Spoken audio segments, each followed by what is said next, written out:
الحمد لوليه والصلاة على نبيه وعلى آله وصحابه المتأدبين بآدابه أما بعد فقد قال الله تبارك وتعالى في القرآن المجيد والفرقان الحميد أعوذ بالله من الشيطان الرجيم بسم الله الرحمن الرحيم الذين يذكرون الله قياما وقعودا وعلى جنوبهم ويتفكرون في خلق السماوات والأرض ربنا ما خلقت هذا باطلا سبحانك فقنا عذاب النار۔ قبل ازیں کہ میں کچھ عرض کروں، ایک دفعہ احمد شریف پڑھ کے حضور پر درود پاک کا نذرانہ پیش کروں۔ بسم اللہ الشیطان الرجیم بسم اللہ الحمدللہ رب العالمین الرحمن الرحیم مالک یوم الدین ایاک نعبد و ایاک نستعین اهدنا الصراط المستقیم صراط الذین انعمت علیہم غیر المغضوب علیہم ولا الضالین۔ الصلاۃ والسلام علیک یا رسول اللہ وعلی آلہ وصحبہ یا حبیب اللہ۔ الصلاۃ والسلام علیک یا رسول اللہ وعلی آلہ وصحبہ یا حبیب اللہ۔ الصلاۃ والسلام علیک یا رسول اللہ وعلی آلہ وصحبہ یا حبیب اللہ۔ بعد از حمد و صلاۃ بڑے ہی احترام کے قابل میاں سلیم اللہ ویسی دامت برکاتہم العالیہ منل صاحب صفدر صاحب، تمام معززین، تمام کا شکریہ، آپ تشریف لائیں، انہوں نے مجھے بلوایا۔ میں اچھا مقرر بھی نہیں ہوں اور مکفہ مسجع عبارت سے بھی خالی ہوں، اور لحن بھی نہیں ہے، خوش رہانی بھی نہیں ہے، بس اس ٹوٹے پوٹے الفاظ ہیں، ان کی محبت لے آئی ہے۔ میں عرض کرتا ہوں تو آپ پھر غور فرمائیں گے، نعروں کی ضرورت نہیں ہے اور بھی بولنے کی نہیں، بات کو میری جو میں عرض کروں ذرا مہربانی کر کے اس کی طرف کان دینا ہے تاکہ بات آگے مکمل ہو سکے۔ اللہ پاک نے قرآن پاک میں ارشاد فرمایا، الذین، کہ وہ لوگ عقل مند یذکرون اللہ، اللہ کو یاد کرتے ہیں کھڑے، وقعودا وعلی جنوبہم، بیٹھے اور لیٹے، وَيَتَفَكَّرُونَ فِي خَلْقِ السَّمَاوَاتِ وَالْأَرْضِ، اور غور کرتے ہیں آسمان اور زمین کی پیدائش میں۔ ربنا، اے ہمارے مالک، ما خلقت ھذا باطلا، انہیں پیدا فرمایا تو نے، یہ کارخانہ حیات بیکار نہیں ہے۔ سبحانہ کا، پاک ہے تو ہر عیب سے، فقنا عذاب النار، بچا لے ہمیں آگ کے عذاب سے۔ چند باتیں میں تمہیداً عرض کروں گا، اس کی طرف غور فرمانا ہے آپ نے کہ یہ جو انسان ہے نا، یہ دو چیزوں کا مجموعہ ہے۔ ایک جسم ہے، نقش ہے، صورت ہے، اور ایک اس میں روح ہے۔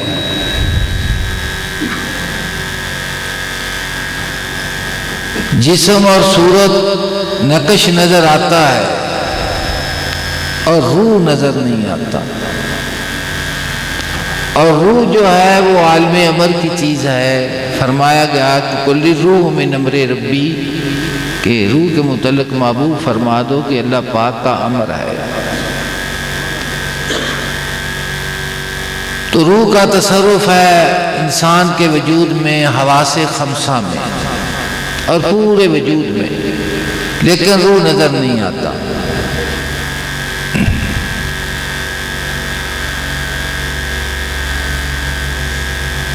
ایک بات آپ اس کو ذہن میں رکھیں۔ دوسری بات یہ ہے کہ یہ جو جسم ہے نا، اس کی ترجیحات، اس کی خواہشات، اس کا انسان کے ساتھ تعلق اور مطالبہ وہ فانی چیزوں کے ساتھ ہے۔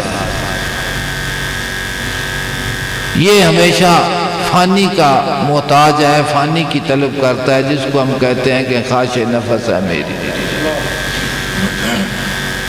اور جو دل اور روح کا مطالبہ ہے وہ خدا کی ذات اس کی منزل ہے۔ جسم جو ہے وہ خسارے کی طرف جانا چاہتا ہے، اور روح اور دل جو ہے وہ کدھر جانا چاہتا ہے؟ وہ اپنے اس جگہ پر جانا چاہتا ہے، اس منزل کو پانا چاہتا ہے جہاں سے وہ شروع ہوا تھا۔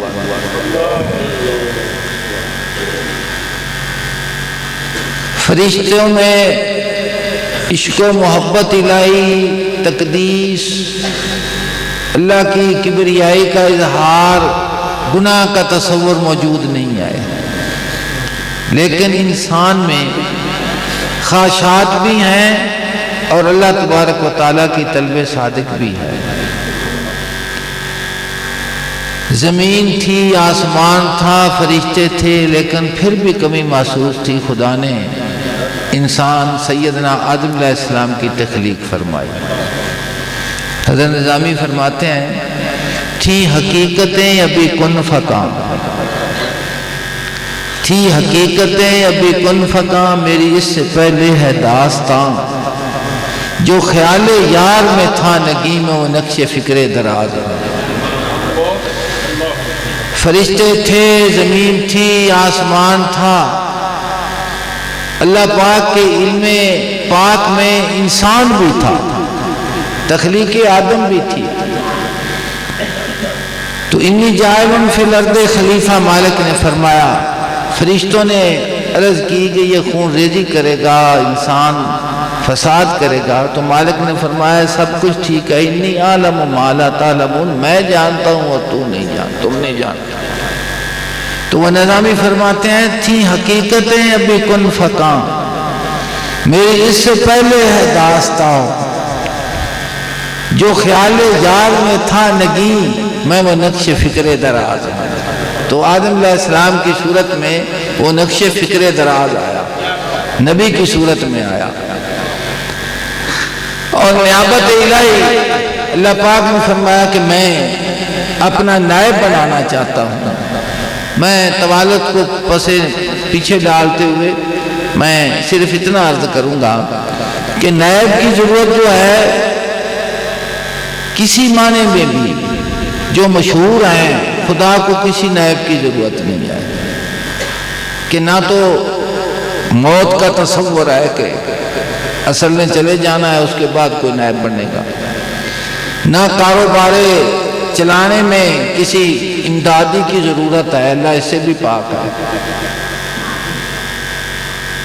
اور نہ یہ ہے کہ کہیں جانا ہے اور اس کی غیر حاضری میں کوئی معنی بھی خلیفے کا یہ تینوں معنی نہیں بن سکتے۔ تو پھر نائب کا یہی معنی ہے کہ یہ جو عام مخلوق ہے ہم ہیں، اور خدا کی ذات ہے، درمیان میں نبی اور رسول جو ہیں وہ واسطہ ہیں، ادھر عالم نورانیت ہے، ادھر اندھیرا ظلمات ہیں۔ تو نبی کی ذات ذو جہتین ہے، ہمارے ساتھ بھی تعلق ہے، خدا کی ذات کے ساتھ بھی تعلق ہے، ادھر سے فیض آتا ہے اور ادھر تقسیم ہوتا ہے۔ کوئی رستہ نہیں ہے اللہ تبارک و تعالیٰ کے قرب کا، اس کے عرفان کا، نبوت اور رسالت کے واسطے کے بغیر۔ اگر کوئی انسان یہ تصور کرے کہ مجھے توحید سمجھ آ جائے گی اور آئے گی رسالت کے بغیر، پہلے رسالت کا عرفان ہوگا اس کے بعد توحید کا عرفان آئے گا، ورنہ نہیں آ سکتا۔ بالکل یہ ایسی باتیں نہیں جو میں اپنے پاس سے کہہ رہا ہوں، خدا کے ذات نے فرمایا قُلْ إِن كُنتُمْ تُحِبُّونَ اللَّهَ فَاتَّبِعُونِي يُحْبِبْكُمُ اللَّهُ۔ محبوب یہ کہتے ہیں ہم خدا کے احبا ہیں، محبت کرنے والے، محبوب فرماؤ ان کو کہ اگر میری محبت کا دعویٰ ہے تو پھر تیرے پیچھے پیچھے آئے۔ عارف روم فرماتے ہیں کہ جو بنا ہی پیچھے چلنے کے لیے ہے، وہ یہ دعویٰ کرے کہ میں آگے چلنے والا ہوں، تو کس طرح ہو سکتا ہے؟ تیری تخلیق ہی پیچھے چلنے کے لیے، تو تیرے پیچھے پیچھے آئے۔ جس وقت یہ اتباع کریں گے، تیرے نقش قدم کو چومیں گے، تو پھر کیا ہوگا؟ مالک کریم نے فرمایا میں ان کو اپنا محبوب بنا لوں۔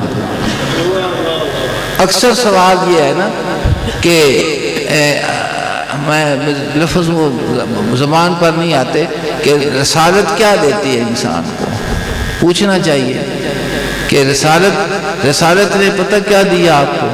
کفر، شرک، نفاق۔ تو ایمان نے تجھے کیا کہ کافر سے، مشرک سے موعد بنا دیا، مومن بنا دیا، فاسق فاجر سے تجھے اور ریاکار سے تجھے مخلص بنا۔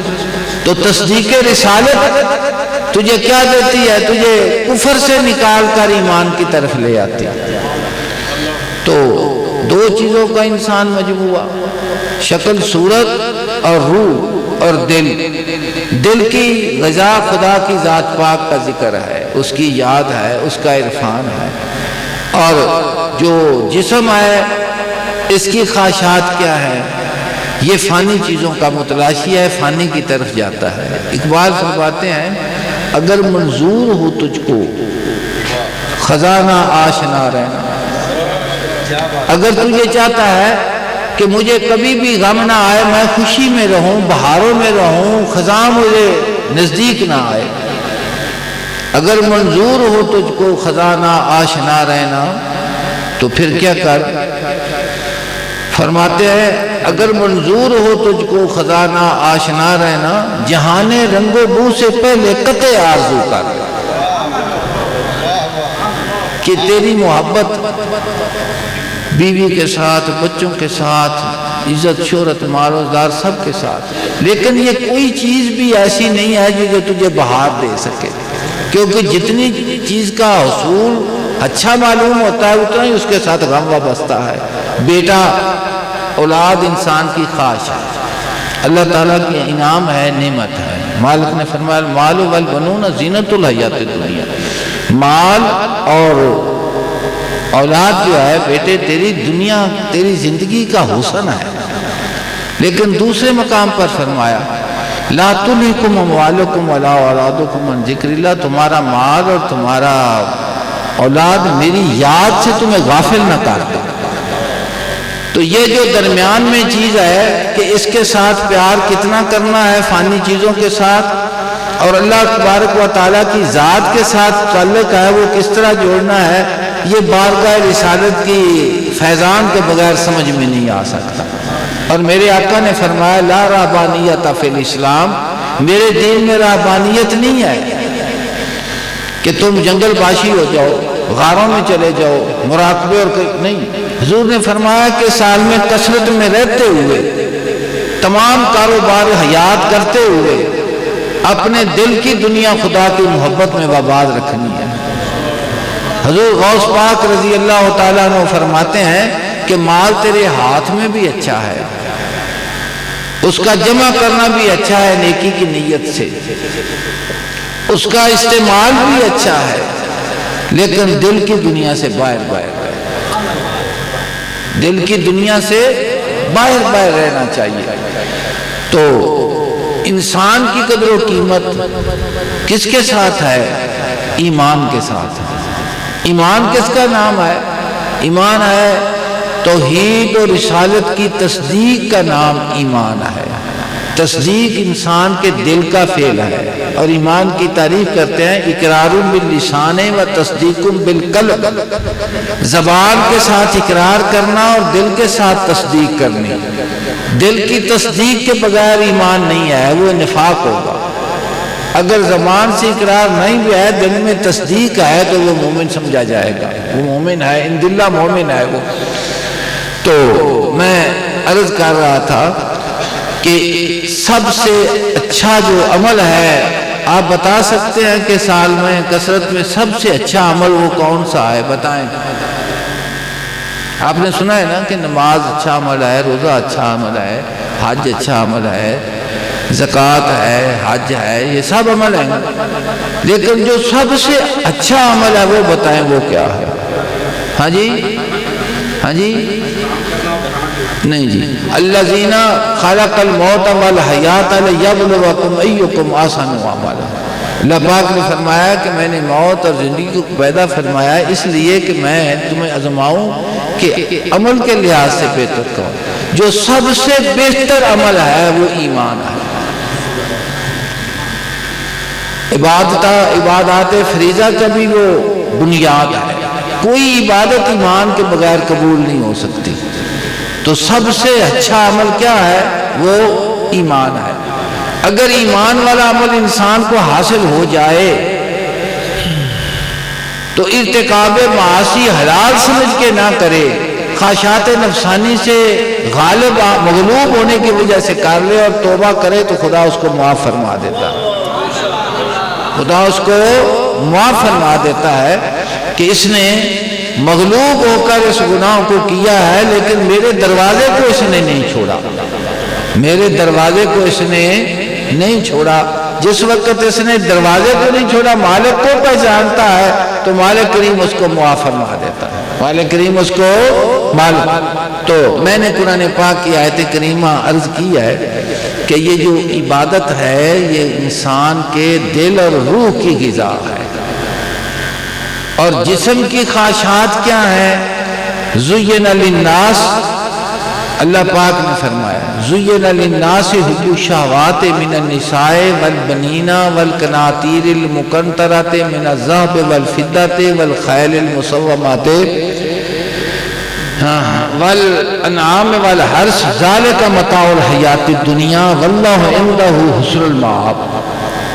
غور سے سنو میری بات. قرآن پاک کی تلاوت بھی کیا کرو اور تلاوت کے ساتھ غور کیا کرو.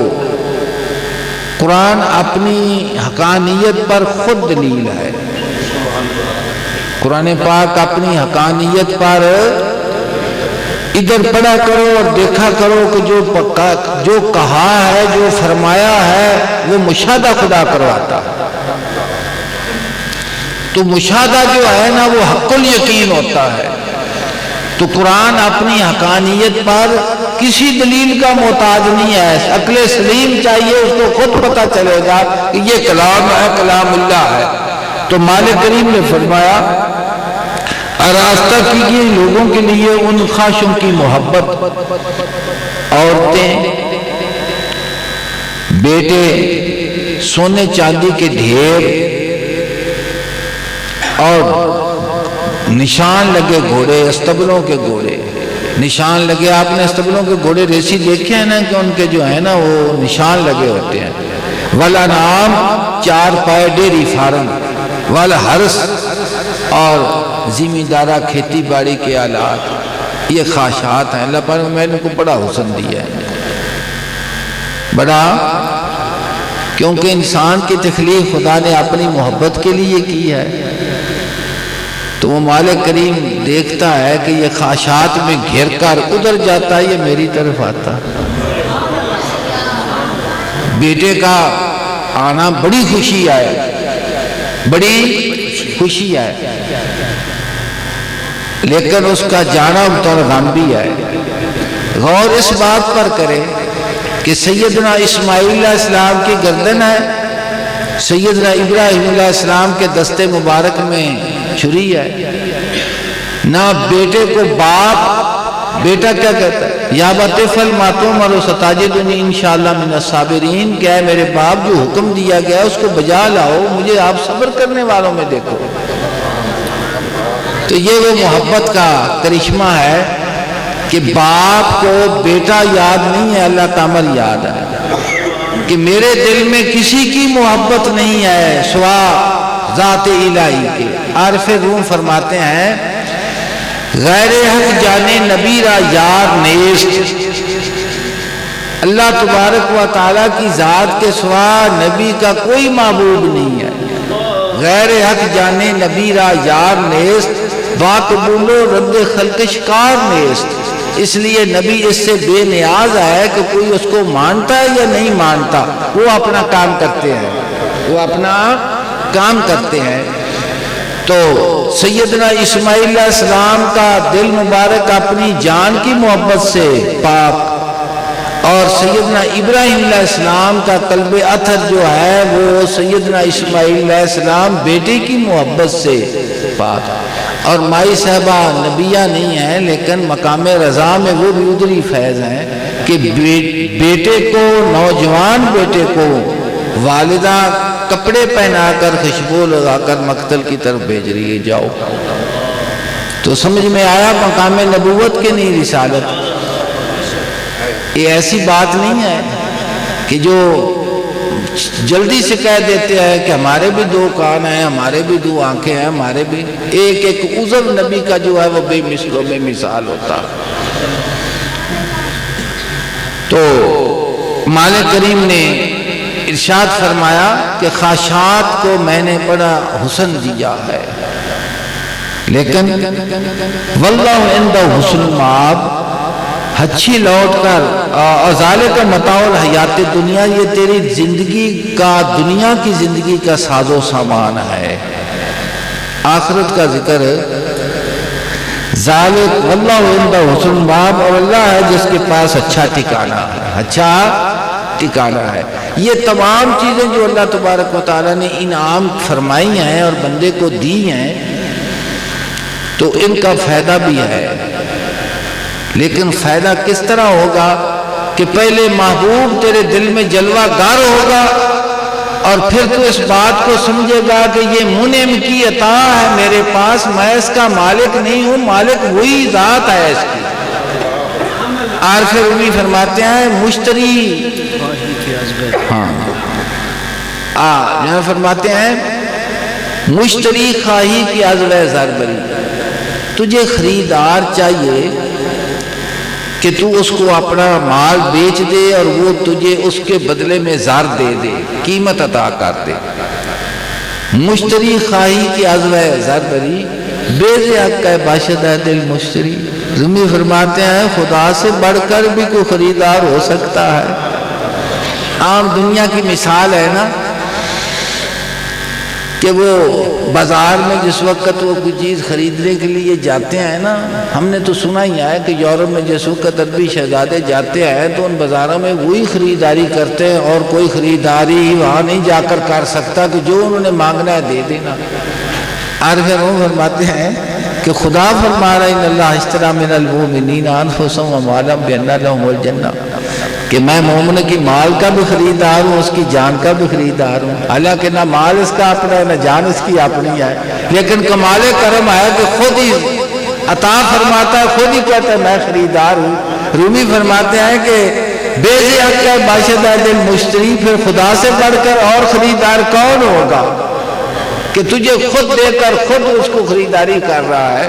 تو فرماتے ہیں کہ جلدی کر، مثال دے کر سمجھاتے ہیں کہ جس طرح کے برف ہے، اگر کوئی انسان یہ کہے کہ میں نے برف تو بیچنی ہے لیکن جب مہنگی ہوگی تو پھر بیچوں گا، کہ تو کہتا ہے کہ مہنگی ہوگی تو پھر میں، اس کو کوئی آدمی کہے گا کہ یہ دانا ہے، عقل مند ہے، تو برف تو کھول رہی ہے، اور جیسا جیسا انتظار کرتا جائے گا اس نے کھولتے جانا ہے، وہ پانی ہے، پانی جا رہا ہے۔ تو رومی فرماتے ہیں یہ مال و ذات، یہ تمام خواہشات جس کو ساتوں چمٹا ہوا ہے، یہ برف ہے، یعنی فانی ہے، اور یہ ختم ہو رہے ہیں، اور تو کہتا ہے خریدار موجود ہے کہ میں جب مہنگی ہوگی تو پھر بیچوں گا۔ فرماتے ہیں بے حق ہے باشدہ دل مشتری، خدا سے بڑھ کر بھی کوئی خریدار ہے، مالک فرما رہا ہے کہ مجھے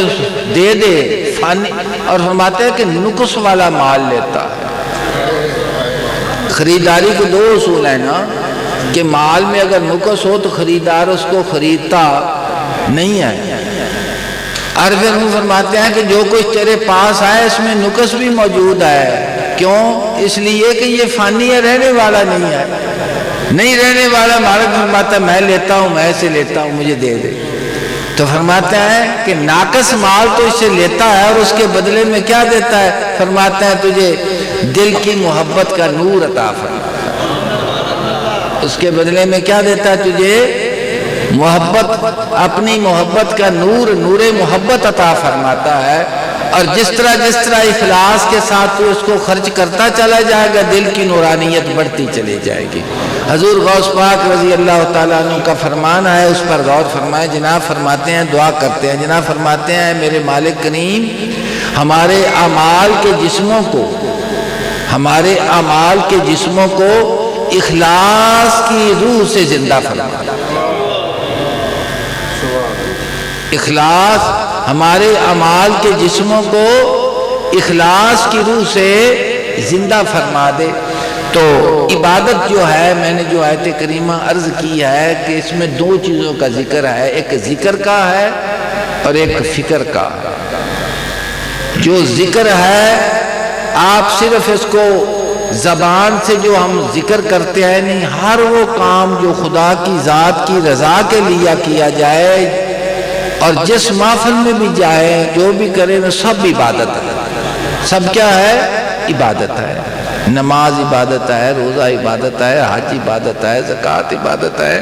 اللہ تبارک و تعالیٰ کی مناجات جہاں ہوتی ہے، حمد ہوتی ہے، وہ عبادت ہے۔ حضور صلی اللہ علیہ وسلم کی سیرت طیبہ، حضور کے فرامین کا جہاں ذکر ہے، سب محفل ذکر ہے، سب محفل ذکر ہیں۔ تو فرماتے ہیں کہ وہ ذاکر ہیں، کھڑے بھی، بیٹھے بھی، لیٹے بھی۔ ان کا کام کیا ہے؟ وہ جس کو درویش کہتے ہیں کہ جو دم غافل سو دم کافر، کہ جسم کچھ کرتا رہے لیکن جو دل کا دھیان ہے وہ اپنے مالک کریم کے ساتھ رہے۔ اور فکر کیا ہے؟ یہ تفکرون، علمی اصطلاح میں فکر یہ کہتے ہیں کہ چند معلوم چیزیں ہیں، ہم ان کو اس طرح ترتیب دیتے ہیں کہ ایک مجہول چیز سامنے آ جاتی ہے۔ یہ تو فکر کی وہ منطقی تعریف ہو گئی۔ لیکن صوفیہ کرام یہ فرماتے ہیں کہ یہ جو فرمایا گیا کہ تو نے کسی چیز کو بھی، آسمان اور زمین کسی چیز کو بھی بیکار پیدا نہیں کیا۔ بیکار پیدا تو فرماتے ہیں یہ تخلیق کائنات میں تیرے دل کا جو فکر ہے، جو سوچ ہے نا، یہ تیرے دل کا ذکر ہے، یہ تیرے دل کا ذکر ہے۔ وہ فرماتے ہیں ہر ذرہ ذرہ منزل جانا کا تھا نشان، یوں ہی تلاش کرتے ٹھکانے چلے گئے۔ پورے قرآن پاک کا یہ مضمون ہے۔ ویسے سب اہل علم جانتے ہیں کہ قرآن پاک نے جگہ جگہ پر اس کی دعوت دی ہے۔ جتنی مثالیں آئی ہیں، جتنی اللہ پاک نے مثالیں بیان فرمائی ہیں سمجھانے کے لیے، وہ سب اسی لیے ہے کہ کائنات کو اس طرح نہ دیکھ تو، اس میں غور و فکر کا۔ میں چھوٹی سی مثال دیتا ہوں آپ کو کہ آپ نے مور کا پنکھ دیکھا، جو رنگین مور ہوتا ہے اس کا پر لیں، اس کو اپنی ہتھیلی پر رکھیں اور پھر اس پر غور سے دیکھیں اور اس پر اپنی انگلی سے مساج کریں، دیکھیں اس کو، اس کی لطافت، رنگوں کی آمیزش اور اس کی جو کچھ اگر دل میں کچھ حسن دیکھنے کا کوئی نظر ہو تو پھر آپ مبہوت ہو کر رہ جائیں گے کہ کمال ہے، کمال ہے، کمال ہے، کمال۔ تو اس طرح ایک چیز نہیں، ہر چیز جو ہے یہ دعوت دے رہی ہے کہ میری طرف غور و فکر سے دیکھو۔ کَأَيٍّ مِّنْ آیَةٍ فِي السَّمَاوَاتِ وَالْأَرْضِ يَمُرُّونَ عَلَيْهَا وَهُمْ عَنْهَا مُعْرِضُونَ، کہ میری کتنی نشانیاں زمین و آسمان میں، تم ان کے پاس سے گزر جاتے ہو اور منہ پھیر کر چلے جاتے ہو، دیکھتے نہیں، غور و فکر نہیں کرتے۔ تو یہ تو تمہیدی چند لمحے تھے، میں گفتگو تھی تو میں مولانا روم کا حقائق شروع کرنے والا ہوں، مولانا روم کی حقائق۔ تو فرماتے ہیں سینہ ہا سیکل زدہ ذکر و فکر، سینہ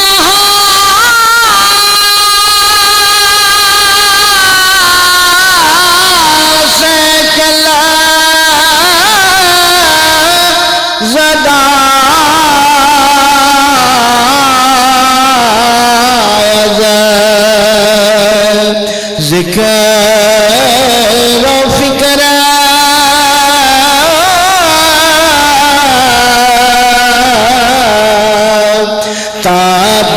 تاپذیرت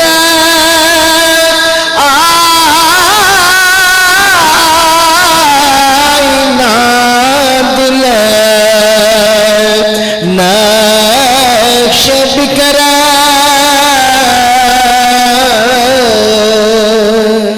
ان کے سینے ذکر و فکر سے صاف ہوئے ہیں تاکہ دل کا آئینہ نئے نقش کو قبول کر لے۔ تو میں عرض کر رہا تھا کہ جسم کی پلیتی جو ہے وہ کس سے صاف ہوتی ہے؟ پانی سے صاف ہوتی ہے۔ وضو کریں، غسل کریں تو جو جسم پر پلیتی ہے وہ ضائع ہو جاتی ہے، صاف ہو جاتا ہے، کہتا ہے میرا جسم پاک ہو گیا۔ جو دل کی پلیتی کو زائل کرتا ہے وہ ایمان ہے۔ وہ کیا ہے؟ تو ایمان جو ہے وہ دل کا غسل ہے۔ ایمان کیا ہے؟ وہ دل کا غسل ہے۔ اور جس طرح پھر وہ ایمان کے بعد عبادت کرتا ہے، اللہ تبارک و تعالیٰ کا ذکر کرتا ہے، اس کی عبادت کرتا ہے، کسی صورت میں بھی، فرائض ہوں، نوافل ہوں، خدمت خلق ہو، خدا کی مخلوق کے ساتھ خدا کے واسطے سے پیار ہو، حیوانات کے ساتھ جو تعلق ہے خدا کی مخلوق ہونے کے ناطے سے اس میں انصاف اور ان کی زندگی کوئی چیز بھی ضائع نہیں جاتی۔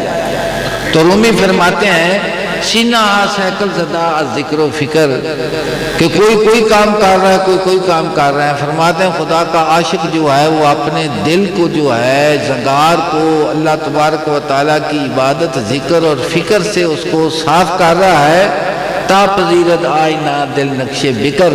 تو فرماتے ہیں پھر اس طرح ہو جاتا ہے کہ دل جس وقت صاف ہو جاتا ہے نا، اس کی قدورت صاف ہو جاتی ہے، زنگار صاف ہو جاتا ہے، محبت جلوہ گار ہوتی ہے، تو فرماتے ہیں کہ دل میں بھی کوئی نہ کوئی چیز آنے لگتی ہے، جو باہر ہے اندر نظر نہیں آنے لگتا۔ تو پھر کیا آتی ہے؟ وہ اقبال فرماتے ہیں یہ کائنات چھپا نہیں سکتی ضمیر اپنا، کہ ذرے ذرے میں ہے ذوق آشکار آئی۔ کہ یہ تخلیق کائنات اس لیے ہے کہ اللہ تبارک و تعالیٰ نے اپنی ذات کا عرفان اور پہچان کے لیے یہ بنایا اور انسان کو قبول فرمایا ہے۔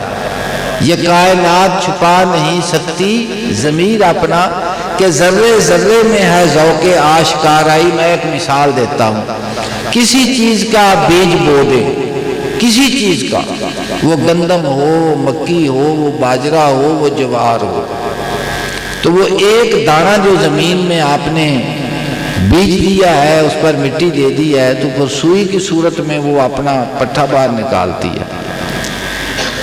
پھر جس چیز کا وہ پودا ہے نا، بیج ہے، وہ اس کی شکل نظر نہیں آتی، نہ گندم کی شکل باقی رہتی دانے کی، نہ مکئی کی، نہ باجرے کی، وہ نہیں، جڑیں رہتی ہیں، وہ کچھ نہیں۔ اور وہ اپنے جس وقت وہ میعاد کو پہنچتا ہے تو جو چیز، جس چیز کا آپ نے بیج بیا، اسی کا سٹا اوپر نکل آتا ہے، اسی کا سٹا اوپر، اور پھر وہ پک جاتا ہے۔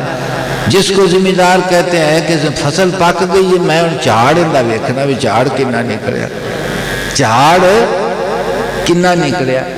مرنا فرماتے ہیں، علامہ صاحب فرماتے ہیں یہ کائنات چھپا نہیں سکتی ضمیر اپنا، اس کو پیدا ہی اس لیے کیا گیا ہے کہ یہ تجھے خدا کی طرف رہنمائی کرے، کہ یہ دانے کا کام نہیں ہے، یہ زمین کا کام نہیں ہے، یہ پانی کا کام نہیں ہے۔ مالک نے فرمایا یہ تم درخت نہیں اگا سکتے، میں اگاتا ہوں،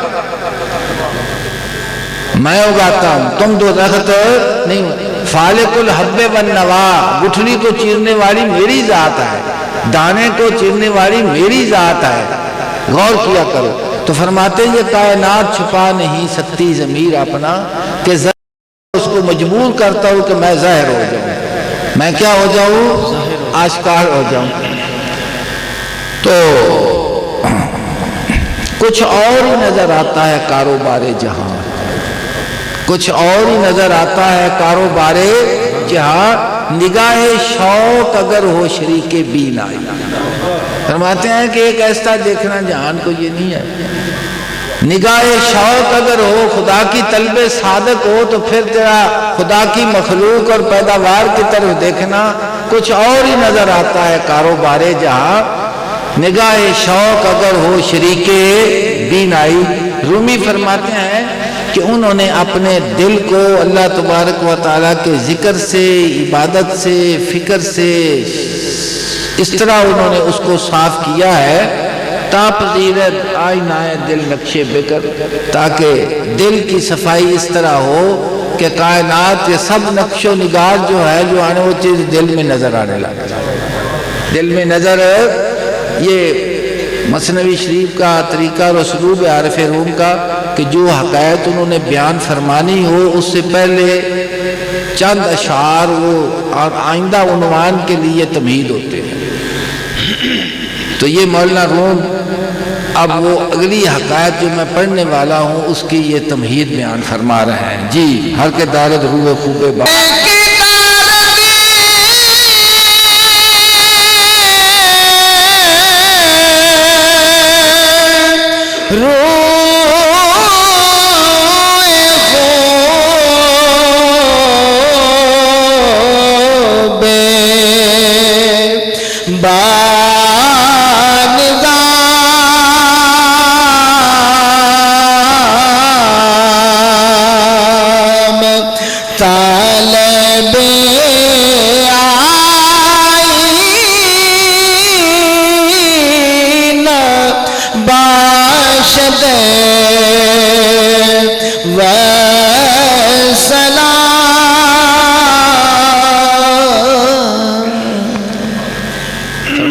کہ جس انسان کا چہرہ حسین ہو جو محبوب ہو خوبصورت ہو نا تو فرماتے ہیں اس کا حسن اس کو مجبور کرتا ہے کہ اپنے حسن کو وہ شیشے میں دیکھے.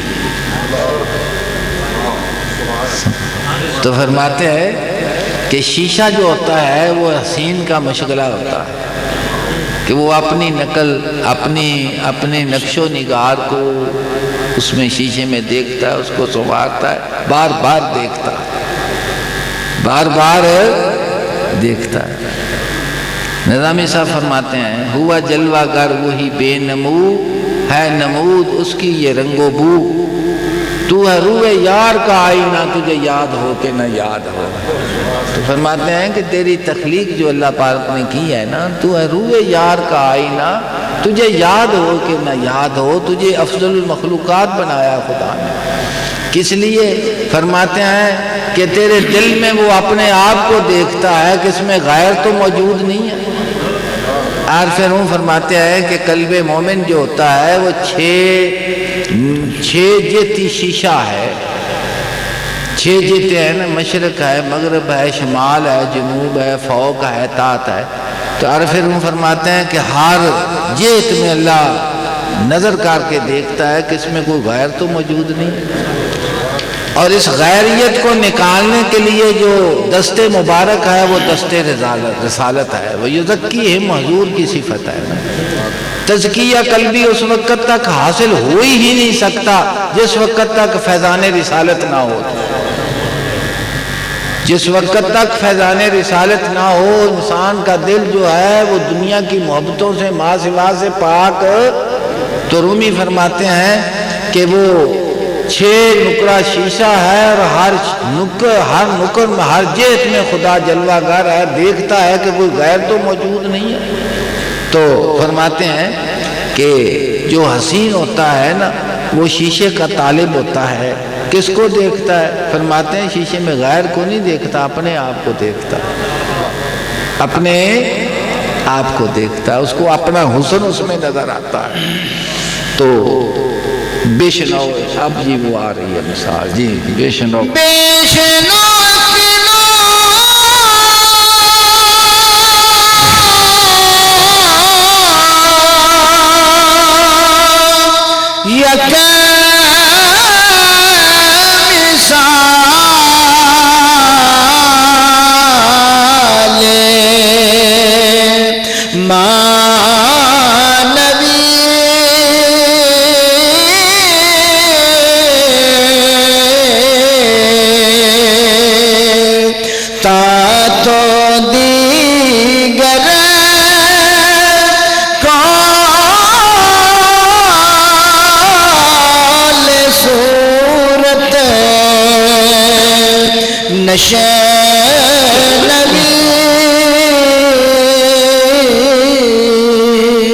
اب تو ایک بار ماڑا مثال سن لے تاکہ تو پھر ظاہری بات پر نہ جائے.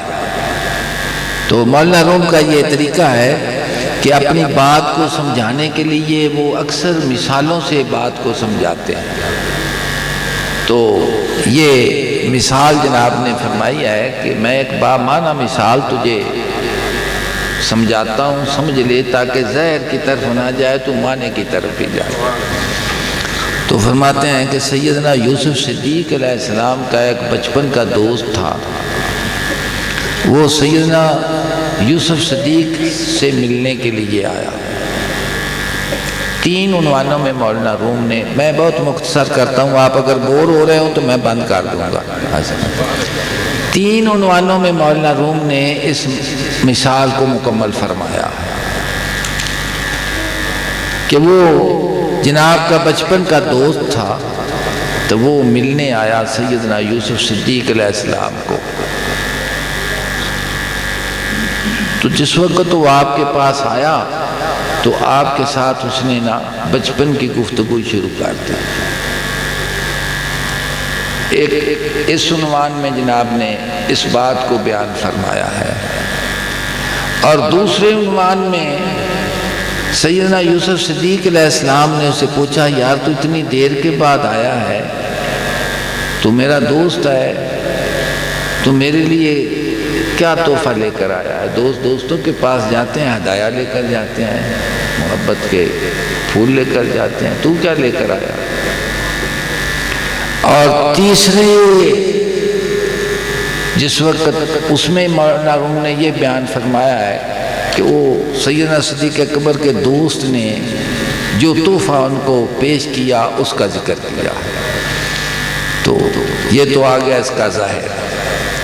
اب اس کا انطباق جو ہے وہ یہ ہے کہ مولانا روم فرماتے ہیں کہ یہ جو اللہ تبارک و تعالیٰ کے عاشق انبیاء علیہ السلام اور ان کے وساطت سے جن کو یہ محبت نور ملتا ہے، یہ عالم کثرت کی زندگی آزمائشوں کی زندگی ہوتی ہے، آزمائشوں کی زندگی ہے.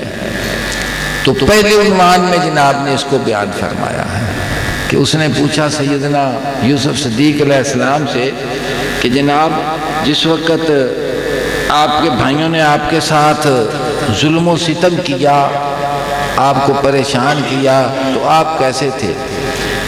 تو انہوں نے فرمایا کہ یہ تمام جو ان کا ظلم و ستم تھا، اس کی مثال ایک زنجیر کی تھی، زنجیر کی تھی، اور میری مثال اس طرح ہوتی ہے جس طرح کہ میں شیر تھا. میں کیا تھا؟ شیر.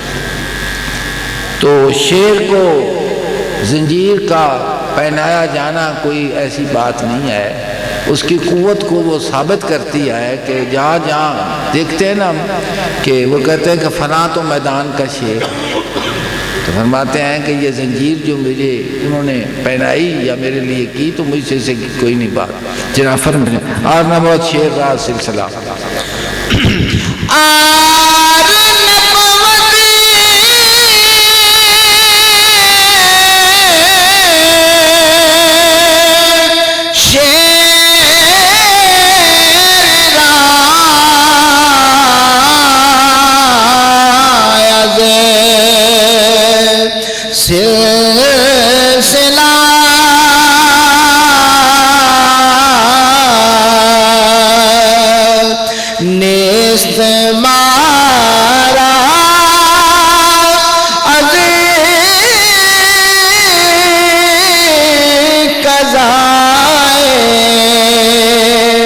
حق گلا.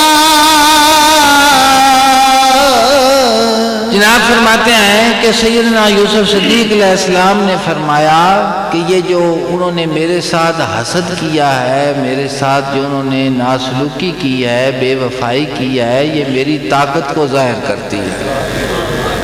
یہ تو اس طرح کہ مجھے میری طاقت کو ظاہر کرتی ہے کہ میں کتنا طاقتور تھا.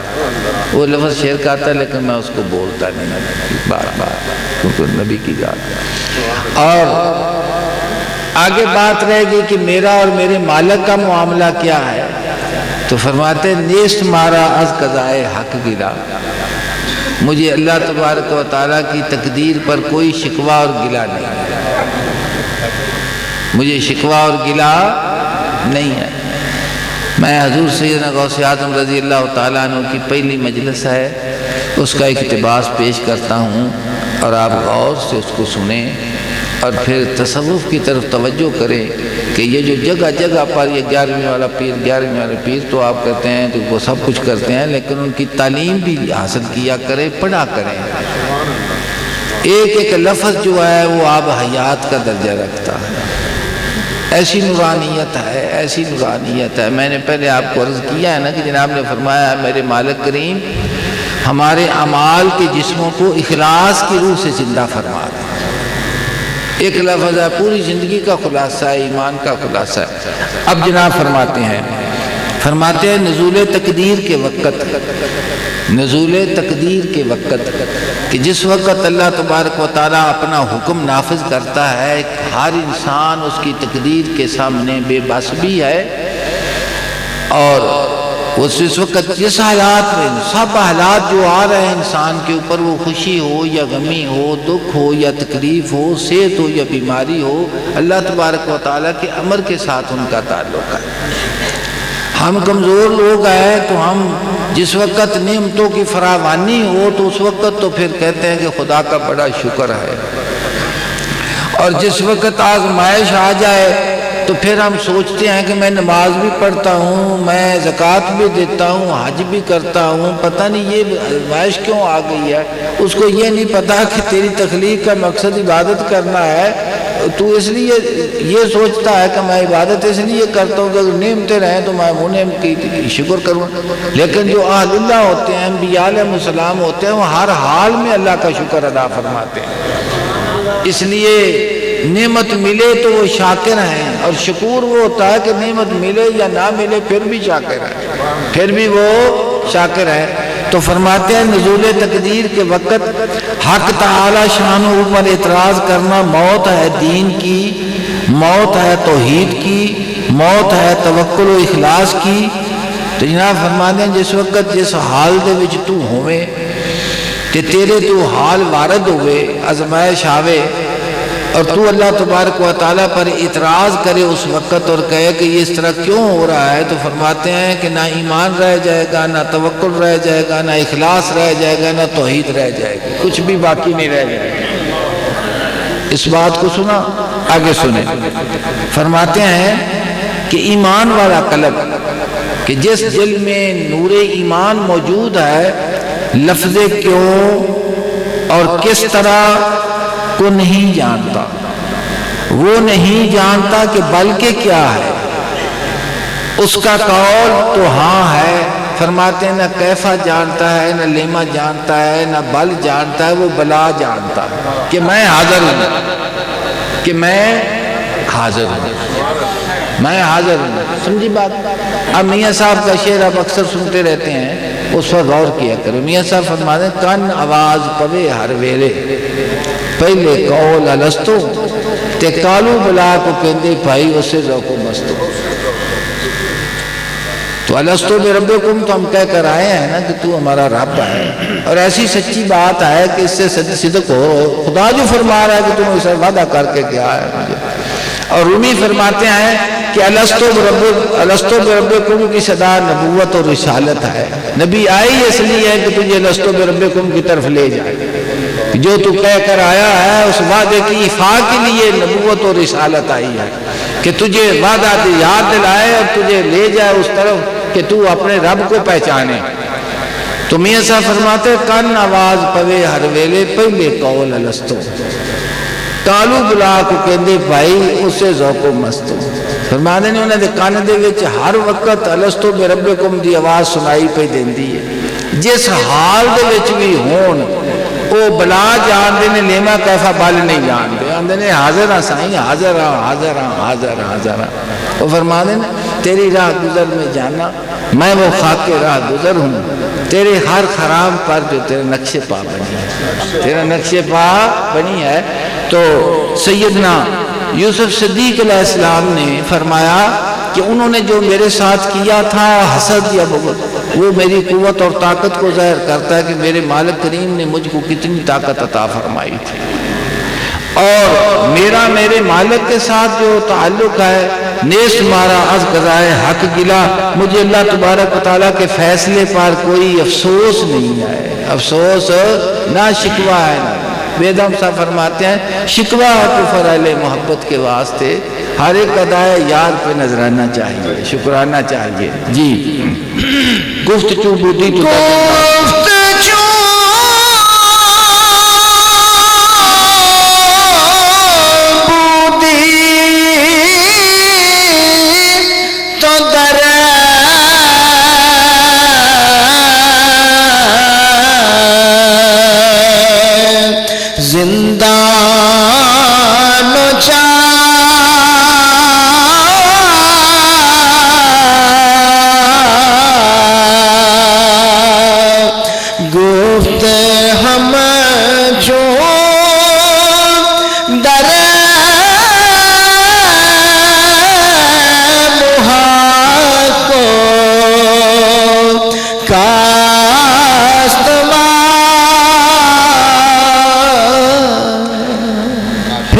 دوسرا سوال کیا کہ جس وقت آپ قید خانے میں تھے اور آپ جس وقت کنویں میں انہوں نے گرایا، اس وقت آپ کا کیا حال تھا؟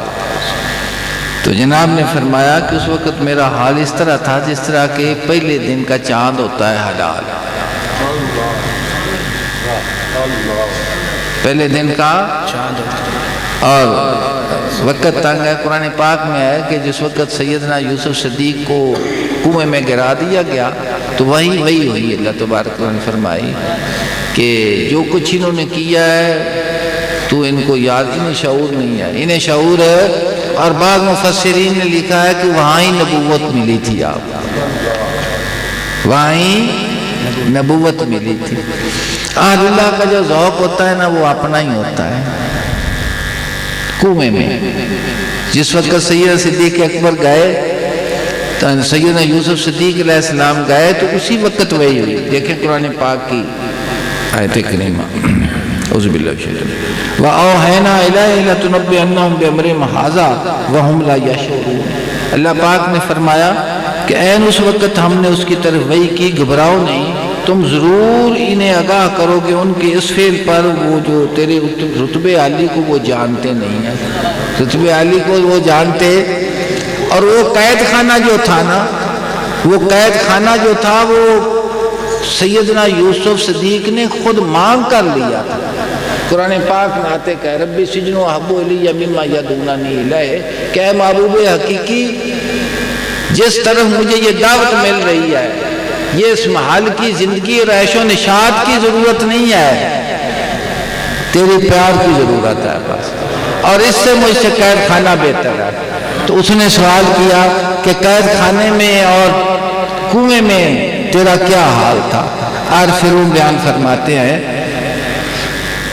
جناب فرماتے ہیں مومن کے متعلق، مومن کی زندگی فرماتے ہیں یوسف حسنی و این عالم چوچا، کہ یہ جہان بھی کنویں کی طرح ہے، تو بھی حسن رکھتا ہے یوسف صدیق علیہ السلام کی طرح۔ یوسف حسنی و این عالم چوچا، یہ جو جہان ہے یہ کنویں کی طرح ہے، اور کنویں سے نکلنے کے لیے رسے کی ضرورت ہے۔ فرماتے ہیں وی رسن صبرست بر عمل الہ، اگر اللہ کے حکم پر صبر کرنا سیکھ جائے گا تو کنویں سے باہر نکل آئے گا۔ ان اللہ مع الصابرین، اللہ پاک نے فرمایا کہ میں صبر کرنے والوں کے ساتھ ہوں، میں صبر کرنے والوں کے ساتھ ہوں۔ تو جناب فرماتے ہیں کہ میری مثال اس وقت کنویں میں اس طرح تھی جس طرح کہ حلال ہوتا ہے پہلے دن کا چاند ہوتا ہے۔ فرماتے ہیں در محا کرما نو گرد و دتا، اگر اس وقت اس کا جسم ناتواں ہوتا ہے اور وہ کمزور ہوتا ہے، نئے در آخر برد گردت بر سما، اخیر وہ جو حلال ہوتا ہے وہی بدر منیر ہوتا ہے، وہی کیا ہوتا ہے؟ بدر منیر ہوتا ہے۔ تو وہ کنویں سے نکلے بازار حسن میں گئے، بازار حسن سے خریدا محل میں گئے، محل کی زندگی میں جا کر قید خانے کو لیا، قید خانے میں گئے تو خدا کی توحید کو بیان کیا، اور پھر نکلے تو وہ سیدنا یعقوب علیہ السلام کا جو خواب کی تعبیر آپ نے بنائی تھی وہ پوری ہو گئی۔ اکثر کہا جاتا ہے کہ اگر انہیں پتا تھا تو روتے کیوں تھے، اس پر غور ہی نہیں کرتے قرآن پاک کی آیت کریمہ پر کہ جو سیدنا یعقوب علیہ السلام نے ان کو فرما دیا تھا جس وقت تک وہ پورا نہ ہوتا وہ ضائع ہو سکتے تھے.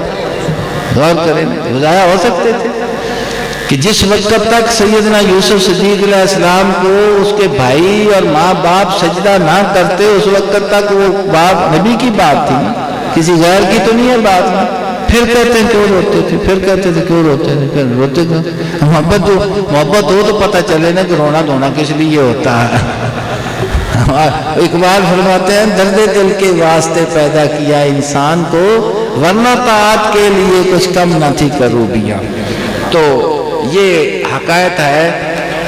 پہلا عنوان جو تھا اس کے بڑا وسیع مضمون ہے یہ. اب دوسرا عنوان کہ سیدنا یوسف صدیق علیہ السلام نے جس وقت فرمایا کہ بھائی تم مجھے ملنے آئے ہو تحفہ کو لاؤ.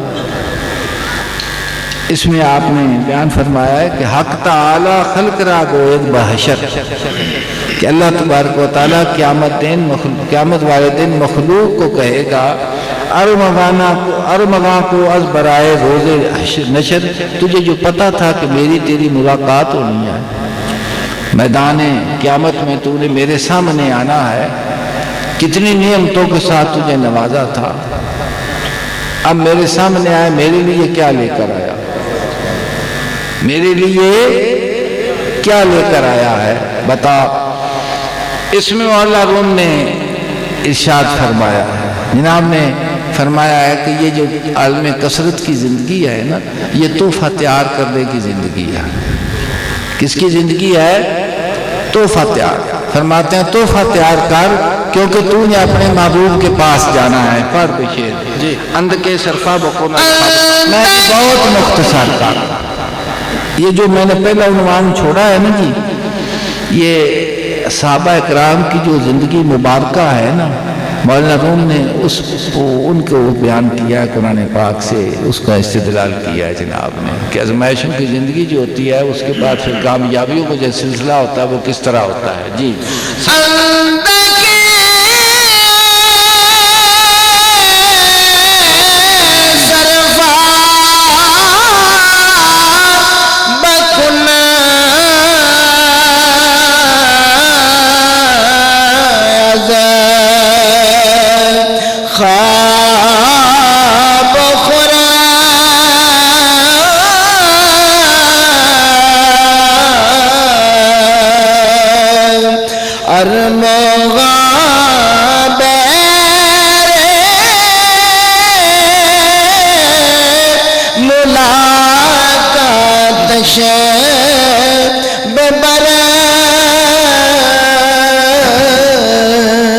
فرماتے عارف روم اند کے صرفہ بکن از خواب و خور کہ تو کھانے کا بڑا شوقین ہے اور سونے کا بڑا شوقین ہے. تو فرماتے ہیں کہ کھانا اس لیے نہیں چھوڑنا کہ جسم پتلا ہو جائے گا جاگنا اس لیے نہیں ہے کہ کوئی مال و زار نہ لے جائے گا. فرماتے ہیں اند کے صرفہ بکن از خواب و خور خدا کے لیے جاگنا شروع کر دے اور خدا کے لیے بھوکا رہنا شروع کر دے.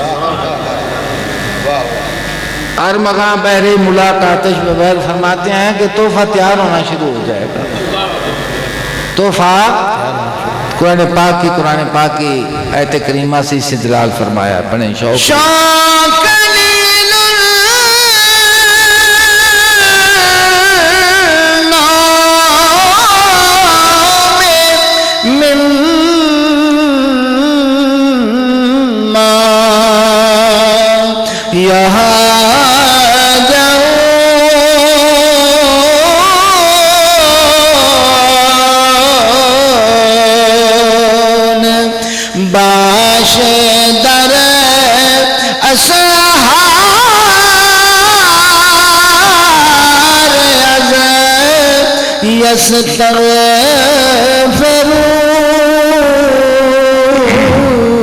اللہ تبارک و تعالی نے قرآن پاک میں ارشاد فرمایا کانوا قلیلا من اللیل ما یہجعون کہ یہ لوگ رات کو بہت کم سویا کرتے تھے وَبِالْأَسْحَارِ هُمْ يَسْتَغْفِرُونَ، اور سحری کے وقت اپنی خطاؤں کی بخشش طلب کرتے تھے۔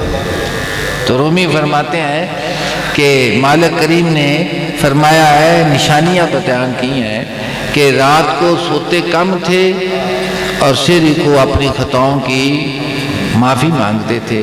رومی فرماتے ہیں کہ کھانا کم کر دے خدا کے لیے اور جاگنا شروع کر دے خدا کی رضا کے لیے۔